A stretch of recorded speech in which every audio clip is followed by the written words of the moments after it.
औज़ुबिल्लाहि मिनश्शैतानिर्रजीम बिस्मिल्लाहिर्रहमानिर्रहीम। बच्चों, आज मैं आपके सामने सेट सिलसिले का 5वां लेक्चर लेकर आ रहा हूँ, जिसमें हम दो सेट का यूनियंस मालूम करना सीखेंगे, जिसे हम कहते हैं यूनियंस ऑफ टू सेट्स, दो सेट्स का यूनियन। अगर मेरे पास कोई दो सेट ए और बी हैं और हम उनका यूनियन मालूम करना चाहते हैं, तो हम क्या करेंगे कि ए यूनियन बी से मुराद, इस ये जो हम साइन लिखते हैं ए यूनियन बी से मुराद क्या होता है, एक ऐसा सेट जिसमें ए के तमाम मेंबरान या बी के तमाम मेंबरान या ए और बी दोनों के तमाम मेंबरान मौजूद हों। फॉर एग्ज़ाम्पल हम कहते हैं find A union B. If set A is equal to 1 2 3 and B is equal to 3 4 5, तो हम क्या करते हैं कि ए यूनियन बी, पहले मैं सेट ए को ऐसे ही उतार लूँगा, फिर यूनियन का साइन डालूँगा, उसके बाद सेट बी को उतारूँगा। अब मैं ए और बी के दोनों मेंबरान जो होंगे, दोनों में जो मेंबरान होंगे उनको आपस में मिलाकर लिख लूँगा। लेकिन उसके अंदर हम सबसे पहले ये देखेंगे कि अगर कोई कॉमन मेंबर्स है, यानी मुश्तरक एक जैसा है, जैसे हम देखते हैं कि सेट ए में हमारे पास क्या है, ये 3 जो है, ये वाला 3 ये मेरे पास कॉमन है, यहाँ भी है, ए में भी है और बी में भी है। लिहाजा मैं क्या करूँगा, ए यूनियन बी लिखते हुए मैं 1 2 3 पूरा लिख लूँगा। अब जब मैं इस सेट पे आऊँगा तो मैं देखूँगा कि ये 3 पहले से लिखा हुआ है, लिहाजा इस 3 को मैं नहीं लिखूँगा, 4 और 5 में यहाँ लिख दूँगा। इसका मतलब क्या हुआ कि ए यूनियन बी। अब अगर आप देखते हैं, जैसे हमने तारीफ़ की, डिफ़ाइन किया कि देखें A union B is a set which contains all the elements of A or elements of B or both the elements of A, both A and B's elements, यानी A और B के A के सारे member होंगे या B के होंगे या और A और B दोनों के होंगे। तो आप देखते हैं कि इसमें अगर मैं चेक करना चाहूँ तो ए में देखिए आप, सेट ए में 1 1 2, यूनियन में भी 2 है, 3 3, इसी तरीके से बी में देखें 3 3 4 4 5 5, यानी ए यूनियन बी एक ऐसा सेट है जिसमें को हम कहते हैं कि इसमें ए और बी के सारे मेंबरान जो है शामिल होंगे। इसी तरह हम एक अगली एग्जांपल देखते हैं कि हमारे पास एक सेट ए है जिसके एलिमेंट्स ए बी सी और डी हैं। दूसरा सेट मेरे पास डी ई एफ और जी हैं। कहता है कि A union, find A union B. तो मैंने ए यूनियन बी के लिए क्या लिखा, पहले सेट ए को लिखा, फिर हम इसी तरीके से यूनियन का साइन डालेंगे ये, और फिर मैंने सेट बी को लिखा।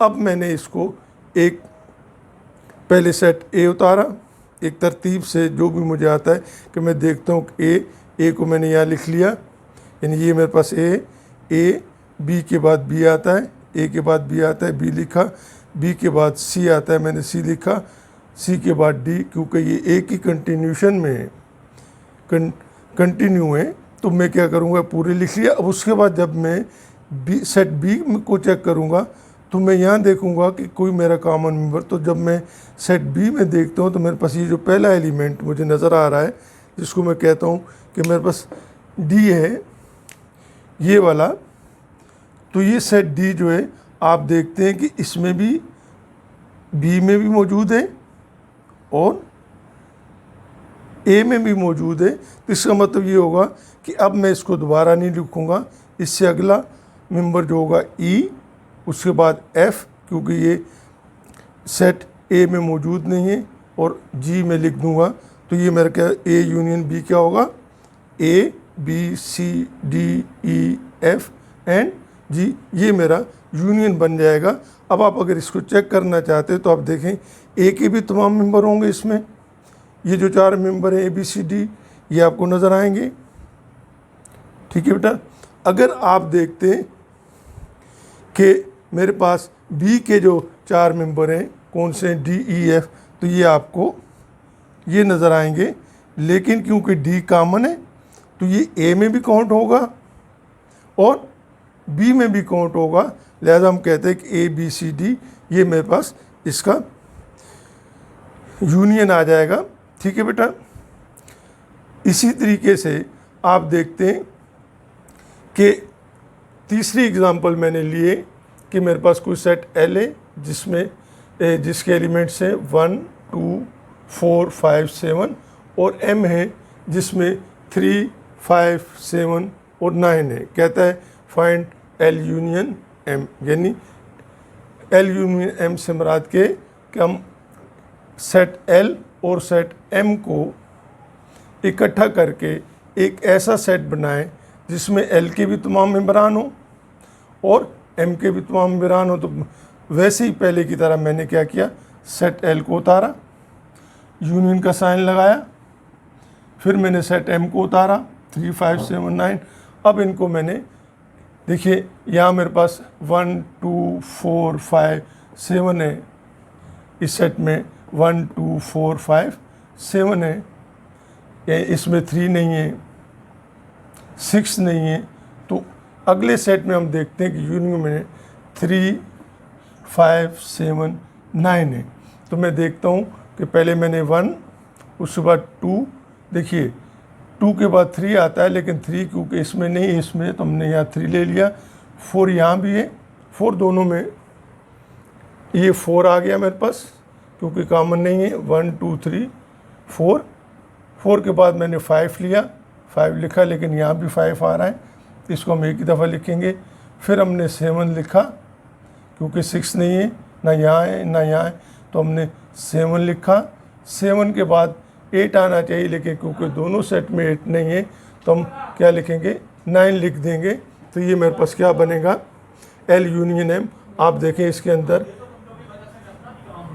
एक तो मेरे पास 5 है, ये मेरे पास 5 है, ये कॉमन है, और 7 भी दोनों में कॉमन है, 7 कॉमन है। इसका मतलब क्या होगा कि मैं जब यूनियन में देखूंगा तो मेरे पास इसके सेट एल के जो एलिमेंट्स हैं वो कितने, 5 हैं, एम के एलिमेंट 4 हैं।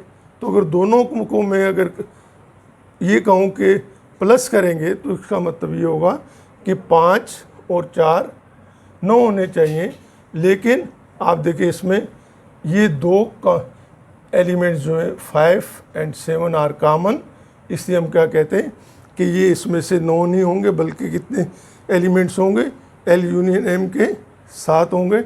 आप देखिए 1 2 3 4 5 6 और 7, यानी इसके 7 एलिमेंट्स से 2 कॉमन एलिमेंट्स रिपीटेड हैं, तो हम उनको एक ही दफ़ा लिखेंगे, बार बार नहीं लिखेंगे। अगली एग्जांपल देखते हैं। पी सेट मेरे पास इवन नंबर से 2 4 6 8 10, कोई सेट क्यू है, उसमें मेरे पास क्या है, एलिमेंट्स है 1 3 5 7 9। तो कहते हैं कि हम पी और क्यू का यूनियन मालूम करना चाह रहे हैं। तो पहले मैंने सेट पी को लिखा एज इट इज़ यूनियन